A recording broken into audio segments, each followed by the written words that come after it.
अस्सलाम वालेकुम, I hope you are great. आज कंडीशनल सेंटेंसेस की टाइप 3 हम पढ़ेंगे। इसको पढ़ने से पहले आपने एक वुड हैव को थोड़ा सा स्टडी कर लेना कि ये वुड हैव क्या चीज़ है। वुड हैव, जब हम कोई फ्यूचर एक्शंस बयान करते थे तो तब हम विल हैव लगाते थे कि I will have completed my work, मैं अपना काम मुकम्मल कर चुका होऊंगा। I will have gone there, मैं वहाँ पर जा चुका होऊंगा। I will have spoken to that person, मैं उस पर्सन से बात कर चुका होऊंगा।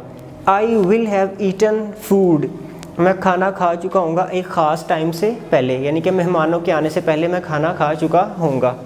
तो जो चुका होऊंगा था वो फ्यूचर था।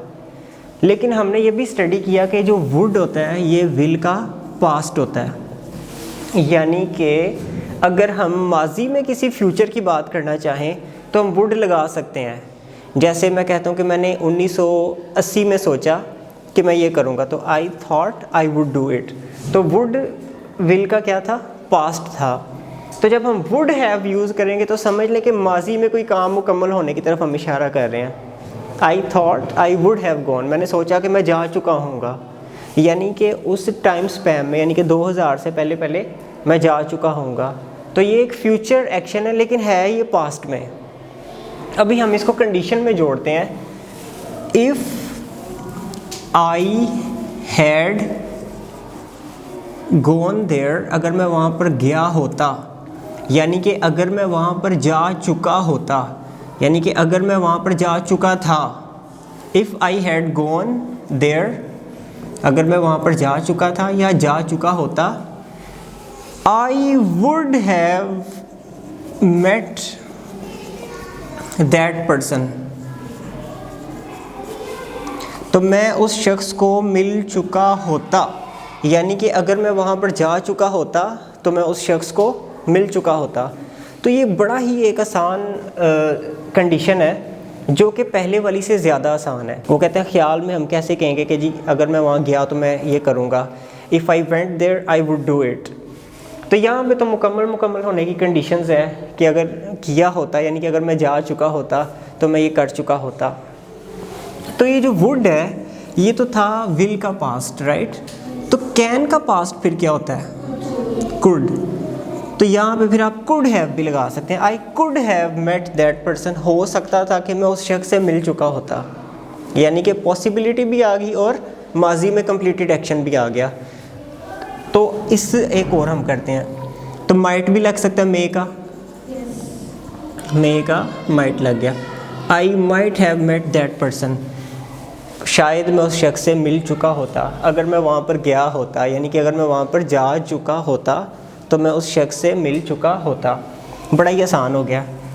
उसके बाद आप शायद आपके ज़हन में इधर मस्ट और शुड भी आ रहा हो, तो शुड को भी हम थोड़ा सा स्टडी कर लेते हैं। शुड का जो आम मतलब होता था वो होता था चाहिए। यू शुड कम, तुम्हें आना चाहिए।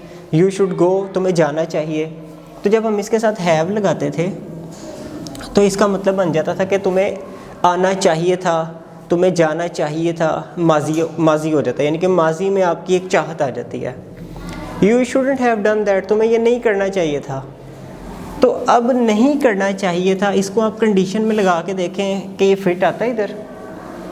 If I had gone there, अगर मैं वहाँ पर जा चुका होता, अगर मैं वहाँ पर गया होता, तो I shouldn't have met her, तो मुझे उससे नहीं मिलना चाहिए था। इसको पॉजिटिव करके देखते हैं। अगर मैं वहाँ पर गया होता, अगर मैं वहाँ पर जा चुका होता तो मुझे उससे मिल लेना चाहिए था। ये समझ आ रहा है? तो I should have met her, मुझे उससे मिल लेना चाहिए था। तो इसको उस कॉन्टेक्स्ट में डाल सकते हैं। अच्छा, मस्ट हैव जो है उसको भी थोड़ा सा स्टडी करते हैं। वैसे इनको हम मिक्स्ड कंडीशंस में भी स्टडी कर सकते हैं। अगर अगली कंडीशंस में हम जिसमें मिक्सिंग करेंगे थोड़ी सी, उसमें भी आप ये चीज़ें डिस्कस कर सकते हैं। अभी बेसिक लर्नर जो है वो सिर्फ ये याद रख सकता है कि यहाँ पे हम हैड लगाते हैं, हैड के साथ थर्ड फॉर्म लगेगी, ठीक है, यानी कि ये पास्ट परफेक्ट टेंस है, पास्ट परफेक्ट। और आगे क्या है? ये फ्यूचर परफेक्ट है। तो आप यहाँ पे सिर्फ इतना याद रख लें कि हैड के बाद थर्ड फॉर्म है और अगले हिस्से में वुड हैव लगेगा। या अगर एक और मज़ीद इजाफा करना चाहते हैं तो कुड हैव और माइट हैव को अटैच कर लें। पॉसिबिलिटी को थोड़ा सा अटैच कर ले कि यहाँ पे जहाँ पे आपको यकीन नहीं ना कि मैं उससे मिला होऊंगा तो उसको मिल चुका होऊंगा, तो उसको आप शायद में ले आएँ। शायद मैं उससे मिल चुका हूँ, शायद मैं उससे बात कर चुका होता। अच्छा जी, अब मस्ट को देखते हैं। मस्ट अकेला था, ज़रूर चाहिए या ज़रूर करो, यू मस्ट डू इट, तुम्हें ये ज़रूर करना चाहिए। तो मस्ट हैव था, तुमने ये ज़रूर किया होगा। जैसे अब बच्चे को कहते हैं जी तुमने ज़रूर कोई शरारत की होगी, you must have done something wrong, इसलिए तुम्हें कुट पड़ी है। ठीक है, you must have done something wrong. तो अब यहाँ पे इसको लगा के देखें कि यहाँ पे फिट आता है। अगर मैं वहाँ पर जा चुका होता तो मैं उससे ज़रूर मिल लिया होता, यानी कि जैसे तुमने ज़रूर कोई शरारत की होगी तो मैं ज़रूर उससे मिला होऊंगा। अब यहाँ पे मैं की बजाय ना इधर यू लगा के देखें, फिर आपको कॉन्टेक्स्ट ज़रा ज़्यादा समझ आएगा। If you had gone there you must have met her, तुम उससे ज़रूर मिले हो, वो आ जाता है। जैसे तुमने ज़रूर शरारत की होगी, मुझे पता है, तुम ज़रूर मिले होगे, you must have met him, या you must have that person, you must have eaten, तुमने ज़रूर खा लिया होगा। मतलब बच्चा छोटा रोज़ा रख लेता है ना, तो माँ उसको देखती है, शरारती बच्चे होते हैं ना, कहते हैं रोज़ा रख लेते हैं, 10 बजे भूख लग जाती है, कहते हैं तुमने ज़रूर कुछ खाया होगा। ठीक है, you must have eaten something, या फ्रिज में से या किसी भी तरह। तो ये उस कॉन्टेक्स्ट में भी आ सकता है कि अगर तुम फ्रिज खोल चुके थे, if you had opened the fridge you must have eaten something, तुमने ज़रूर कुछ खाया होगा, तुमने ज़रूर कुछ खा लिया होगा। बच्चा आता है, माँ को कहता है कि मामा आई नीड समथिंग, मैंने फ्रिज खोली थी लेकिन मैंने कुछ नहीं खाया, तो मुझे आप उठ के दें। अब माँ बेचारी सर्दी लग रही है, लेटी हुई है, वो कहती है कि अगर तुमने फ्रिज खोली थी तो तुम्हें खा लेना चाहिए था। If you had opened the fridge you should have eaten something, तुम्हें खा लेना चाहिए था, मुझे आके बता रहे हो। लेकिन माएँ बड़ी रहम दिल होती हैं, उठ जाती हैं। फिर शायद में इसको लेके जाएं, you might have eaten something, शायद तुमने कुछ खाया हो।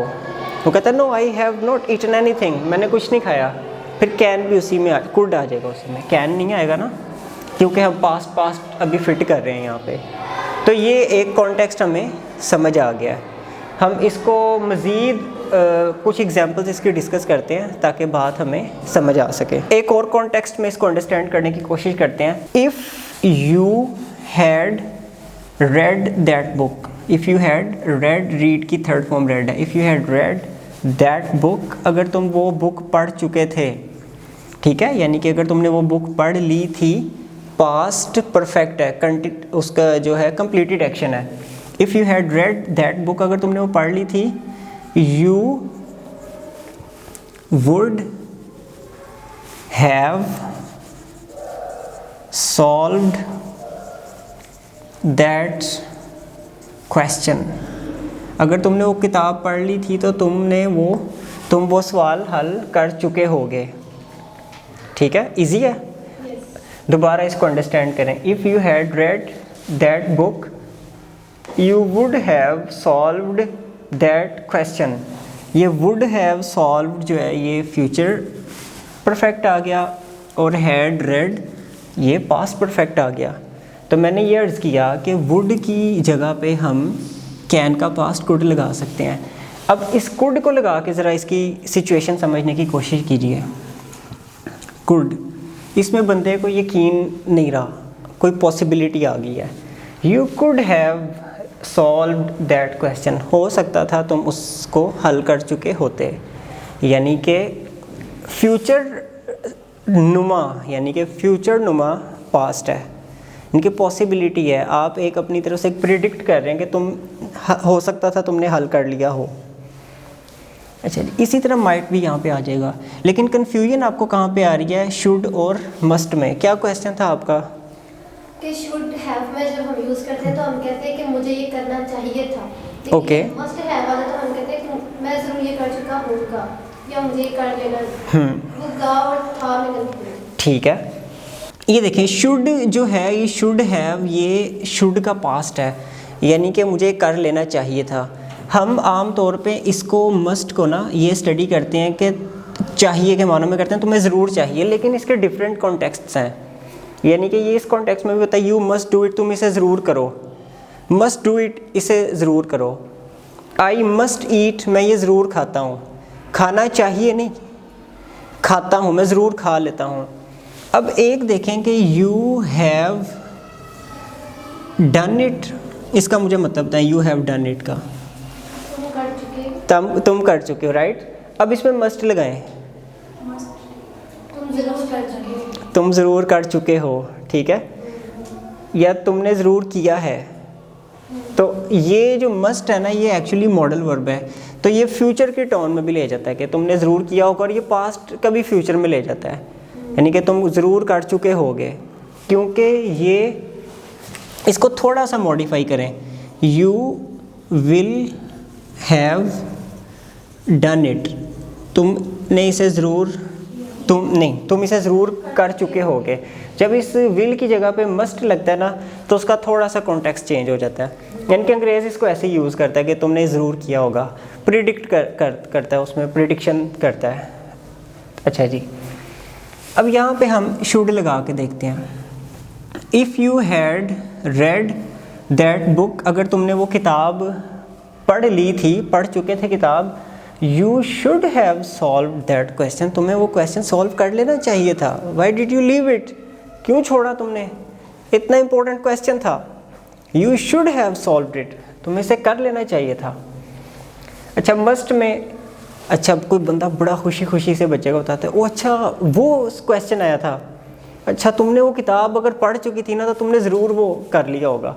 If you had read that book you must have solve that question, तो वो उसमें मस्ट का कॉन्टेक्स्ट आ जाता है। और अगर कोई कॉन्टेक्स्ट आप ऐड करना चाहें अपने पास से, नो, चलिए मैं आपको एक दे देता हूँ एक्टिविटी, आप उसको घर से कर लीजिएगा। इफ़ लगाना है, आपने लगाना ही लगाना है, उसके बाद स्पीक, इसको आप यूज़ करें टोल्ड, यानी कि स्पोकन आ जाएगा इधर और इधर टोल्ड आ जाएगा। स्पोकन थर्ड फॉर्म आ जाएगी, यानी कि अगर मैंने बोला होता तो मैंने उसे बता दिया होगा, यानी कि अगर मैं उससे बोल चुकी होती, if I had spoken to that person I would have told. तो इसके ना डिफरेंट कॉन्टेक्स्ट्स में इनको सब में वुड लगा के, और उसके बाद कुड, माइट, शुड और मस्ट लगा के आप इसको करें।